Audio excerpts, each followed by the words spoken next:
We are talking about Lions minicamp. Yes, some real stuff that's taking place. Love minicamp, training camp, because we actually get to see some real action. And so today's video, we're going to be talking about the observations of day one of minicamp. Who's in, who's out, who did good, who did bad, all of that stuff. But before we get into today's video, huge shout out to GlassesUSA.com for sponsoring this video. If you want to get some eyewear and some glasses, go to the description in the comment section below to get exclusive offers on some sick eyewear. Without further ado, let's get this thing going.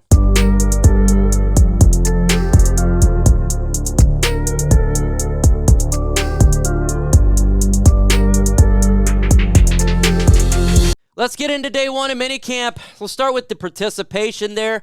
We had Malcolm Rodriguez did not practice. Same with Levi Onwuzurike, Trinity Benson, Connor Galvin, Kayode Awosika, Chase Lucas, Hendon Hooker, and David Montgomery. No big deal. They're being extremely cautious when it comes to injuries, folks. So something that you really do not need to worry about is lack of participation, because the names that we wanted to participate in Emmanuel Mosley and Halapoulivaati Vaitai and Tracy Walker did. So that is really the story when it comes to the participation of this day one of minicamp. We wait till training camp till it gets there. So no bad right there. Sam LaPorta building chemistry with Jared Goff. Continued to light it up in the red zone drills. He's beating everybody. LaPorta and Goff are getting on the same page. Goff said after practice, talking about LaPorta, he's done a great job. He really has. He gets himself open. He's able to separate and has great hands. He's smart. He's learning, making rookie mistakes. Still getting a lot better, though. You don't really see him make the same mistake twice, which is encouraging. Yeah, but he's done a hell of a job. Awesome. You know, when you spend a high draft pick on a tight end, such as pick 34, you want this guy to be a game changer, and there's one player that's done fantastic throughout OTAs and now minicamp, and that's Sam LaPorta. So let me know in the comment section, is Sam LaPorta going to have a breakout year? Y for yes and N for no. Let me know in the comments below. Love seeing the combination here, these guys getting at it, and Jared Goff and LaPorta doing their thing. Brian Branch looking smooth, looks natural, easy moving in hips. He done another good job, and this is something that we stressed about Brian Branch when he's second round pick. He should have been in top 10. He goes to Detroit because he was so natural, and he's looking natural right now in minicamp. He knocked the breaking a pass up by Nate Sudfeld. He keeps this up. You can see a lot of him and Kirby Joseph out there in the secondary. That's just me suggesting that. I still think that he is the future, one of the starting safeties for the Detroit Lions. He's done a fantastic job. Are you tired of paying a lot of money for your prescription eyeglasses? Then this message is for you. My new Atoa Jackson Heights blue light glasses I got from GlassesUSA.com. If you already didn't know, GlassesUSA.com is one of the biggest eyewear retailers in the United States, offering thousands of eyeglasses and sunglasses from brands such as Ray-Ban, Gucci, Oakley, and many more. What's best about GlassesUSA.com is that glasses are starting around $39, in which is 70% off retail prices. There is a crazy exclusive offer for my followers by clicking the link in the description below. They also have a super helpful AR virtual try-on tool to find your right frames. Also, their shopping online at GlassesUSA.com is a risk-free shopping experience with free shipping returns and a 100% money-back guarantee within 14 days. You don't wear prescription eyeglasses? That is okay, because I got these Atoa Theseus sunglasses from GlassesUSA.com. Get the exclusive discount only available to Lions Talk by Chat Sports viewers by clicking the links in the comments and description box. It's only available for 24 hours. Once again, thank you to GlassesUSA.com for sponsoring today's video. Jameson Williams, Jared Goff getting on the same page. Jameson Williams catching the football on stride, not dropping it like he did in OTAs. I said I wasn't worried about it then, and it's nice to see that everything's coming in now. Why? We're talking about May and June, but Jameson Williams making plays, and that's very important, and not dropping footballs. Obviously, the number one goal for a wide receiver is simply not to drop the football, and one person that everybody has had a bullseye on is Jameson Williams, and he's doing a good job. Also, Jahmyr Gibbs doing a fantastic job. Him and Jared Goff continue to be on the same page. Natural as a wide receiver. Great route running he did. My God. And they did great in positional drills. You could actually watch the clip on Twitter. This is becoming something that's to behold, because if you look at what we just talked about Jared Goff, Jameson Williams, LaPorta, Jahmyr Gibbs. They're starting to get on the same page. You add it to the offense that we already have with the other players, and Amon-Ra, St. Brown, Khalif Raymond. Whew. Folks, this could be a deadly offense. An absolutely deadly offense. We're talking about top 2 in the NFL. And we're seeing Jahmyr Gibbs, we're seeing Jameson Williams. Freaking really outstanding job. I cannot wait to see this unfold against the Kansas City Chiefs, what they're going to have in store, because Jahmyr Gibbs continues to show. You hear him a lot in the pass game. He's going to be utilized, I think, a lot, and I think a lot of people talked about that.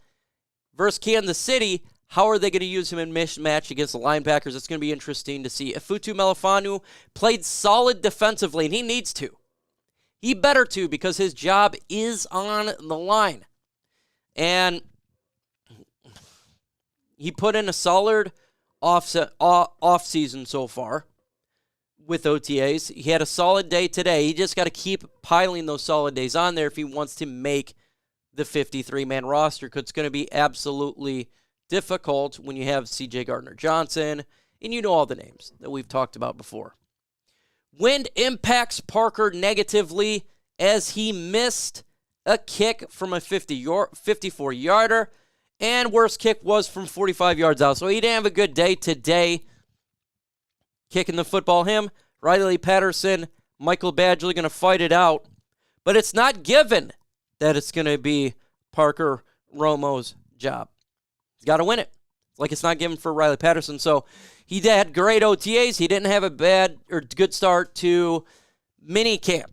That's just what's going on right there. All in all, we've seen Jared Goff talk to about how he's, kind of being that leader on the field right now, and that's good to getting on the same page with Jahmyr Gibbs, Jameson Williams. And then you see him wear the picture of him with all the chains on. I love the swag that he's bringing. He's showing that leadership role, that swag. You got to have the swag. You got to have confidence. And I feel like he's opening up. And Dan Campbell said, we get the best out of him here in Detroit because we use him. You can feel like his confidence, and you can see it start to build ever since he got traded when it was, I think, knocked down a couple pigs. It's all the way down through minicamp, swagging it up and taking command of this offense. So it's really good to see from there how that's going. So right now, biggest takeaways for me is Halapoulivaati Vaitai getting his work in. That's huge. Absolutely huge for the Detroit Lions. That is our starting guard. Is, again, consistencies with Halapoulivaati Vaitai. Will he continue to return to practice the next day and the day following? When you're looking at these guys' injuries, that's the biggest one to me, is Halapoulivaati Vaitai. Is he going to still be in there tomorrow and the next day for minicamp? And, again, consistently just watching some of these injuries that we've been dealing with, just seeing if there's anything new coming along. Probably not. That's good. And continue to watch Jared Goff connect with his wide receivers. Really important to see some sort of, uphill climb with this offense. He talked about today, it's much difficult now to pass against this secondary than it was last year. That's a damn good thing. Absolutely good. Why is that good? Because the secondary is better, and it's giving Jared Goff some fits, who's pretty good at reading defense. What he did last year, he's shown his ability to do so, and now he's having a tougher time going against this secondary. Why? because you got Aaron Glenn feasting it up with all these players and C.J. Gardner-Johnson. Emmanuel Mosley, who did a good job today, by the way. Emmanuel Mosley was physical, getting his mouth involved and talking the garbage. Love that. And when you have these players like that and Jerry Jacobs, it's going to give them confidence, boost the confidence, and the secondary gets better, and they're playing better in it.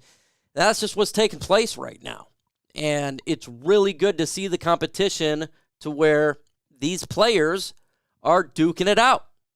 And they're not having problems duking it out. Like, this is exactly what's going on. A lot of competition. The roster is better now than it was last year and the year before.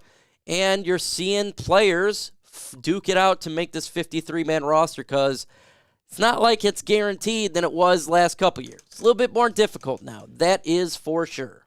As always, we're live on Thursday for the One Pride podcast. We talk all things Detroit Lions news and rumors. Hit that notification bell, subscribe. And again, thank you to GlassesUSA.com for sponsoring this video. You can find an exclusive offer in the description and comments below to get some real fire glasses. Again, shout out to GlassesUSA.com.